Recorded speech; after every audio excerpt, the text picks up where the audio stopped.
మత్తు కోళ్ళు డమ్మి కత్తులట. కోడి పందాల్లో కనిపెట్టలేని మోసాలు జరుగుతున్నాయట. సొమ్ములు కొల్లగొట్టేందుకు ఎత్తులు, మత్తు మందుతో కోళ్లను చిత్తు చేస్తారు.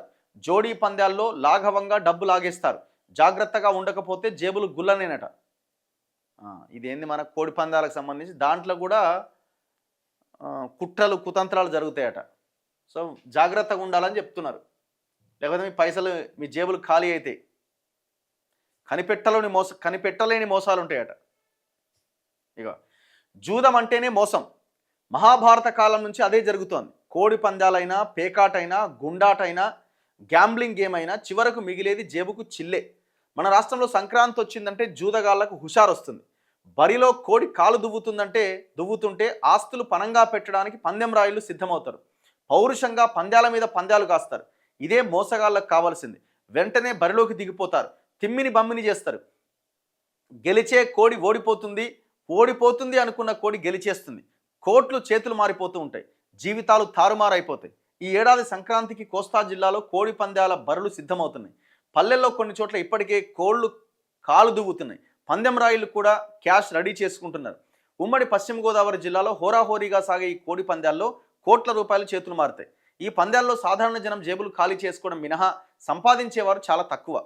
జనం సొమ్ములు కాజేసేందుకు బరిలో నిలిచే మోసాలు అన్నీ ఇన్ని కావు. ఇగో మోసం నెంబర్ 1, 2, 3, 4 అట. ఓ బరిలో 2 పుంజులు రంగంలోకి దింపుతారు. 2 పోటాపోటీగా కనిపిస్తాయి. ఓ పుంజు రంగు, రెక్కలు అన్నింటికి బేరీజు వేసుకొని పందెం రాయిళ్ళు అంతా ఆ పుంజుపైనే భారీగా పందెం కాస్తారట. అందరూ గెలుస్తుంది అనుకున్న పుంజు గాల్లోనే ఎగురుతుంది. కానీ అవతలి పుంజుకు అసలు దెబ్బ తగలదు. పంచు గురి తప్పుతుంది. అవతలి వైపు పుంజు 2 దెబ్బలు వేసేసరికి ఈ పుంజు నేల కొరిగిపోతుంది. ఏమైందో ఎవరికి అర్థం కాదు. పందెం కాసిన వాళ్ళు డీలా పడిపోతారు. ఇలా ఎందుకు జరిగిందని ఆరా తీస్తే పందెంలో మోసం అట. ఏమిటా మోసమని విచారిస్తే ఒక పుంజు చెవులు నెత్తి మీద చెరువుల వద్ద కొంగలకు మత్తు కోసం పెట్టే మందును రాస్తారట. ఎక్కడ? చెవుల దగ్గర, దాని నెత్తి మీద. ఆ పుంజులను బరిలోకి దింపే సమయంలో వాటికి పౌరుషం వచ్చేందుకు 2 పుంజులను కరిపిస్తూ ఉంటారు. అలా కరిపించినప్పుడు ఓ పుంజుకు మత్తు ఎక్కి బరిలో ఏం చేయాలో తెలియని స్థితికి చేరిపోతుందట. ఆ సమయంలో అవతలి పుంజు బలంగా కత్తిగాట్లతో ఈ పుంజును నేల కరిపిస్తుంది. ఈ విషయం తెలియక ఎంతోమంది మోసపోతూ ఉంటారట. అంటే కుట్ర అనమాట ఒకవైపున. మోసం నెంబర్ 2 మరో రకమైంది. జోడీల మోసం అట. ఉదాహరణకు సుబ్బారావు, రమేష్ జోడీ పందాలకు సిద్ధమవుతారు. బరిలో ఇద్దరు 10 కోడి పందాలు వేసే సమయంలో సుబ్బారావు తరపున ఓసారి బలంగా ఉండి గట్టిగా పోట్లాడే పుంజును బరిలోకి దింపుతాడు. అవతలి వైపు నుంచి రమేష్ మాత్రం చూడ్డానికి బలంగా ఉన్న బరిలో బాగాలేని పుంజును పోటీలో నిలబెడతాడు. దీంతో సుబ్బారావు పుంజు 2 దెబ్బలు కొట్టేసరికి రమేష్ పుంజు నేల కొరిగిపోతుంది. దీంతో ఒక పందెం గెలిచిన సుబ్బారావు వైపు పుంజులు బాగా ఉన్నాయని పందాలు కాసేవారు సుబ్బారావు ఎక్కువగా కాస్తారు అని ఆయన వైపు పెడతారట. ఒకసారి గెలుస్తాడు కాబట్టి ఈయన బాగా చేస్తున్నాడని ఆయన వైపు వెళ్తారట అందరూ.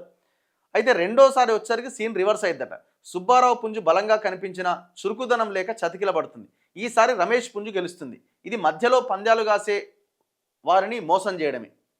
మోసం నెంబర్ 3 ఎవరి పుంజు గెలవాలో ఎవరి పుంజు ఓడిపోవాలో నిర్ణయించేది కత్తులు కట్టే టెక్నిక్ అట. కత్తులు 2 షార్ప్గా ఉన్న ఒకవైపు డమ్మీ కత్తి, మరోవైపు అసలు కత్తి కట్టి మోసం చేస్తారట. నిజానికి అసలు కత్తి కంటే డమ్మీ కత్తే పదునుగా కనిపిస్తుంది. కానీ ఆ కత్తి పదును పుంజులను బరిలో దింపే ముందు నడిపించే సమయంలోనే పోతుంది. దీంతో ఒకవైపు డమ్మీ కత్తి కట్టిన పుంజు ఎంత బలంగా తలపడ్డా పోటీ పుంజుకు చర్మం చీలే దెబ్బలే తగులుతాయి. కానీ పోటీ పుంజు కొట్టే దెబ్బలకు డమ్మీ కత్తి కట్టిన పుంజుకు మాత్రం కండలు చీలుకుపోయి ప్రాణాల మీదకి వస్తుందట. ఇవన్నీ మోసాలు. ఇవన్నీ అసలు ఈ గేమే చట్టవిరుద్ధంగా జరుగుతున్నటువంటిది. కానీ ఎంతోమంది పేకాటకి దీనికి పెద్ద తేడా ఏం లేదు కదా. జూదం అంటే ఇదే కదా.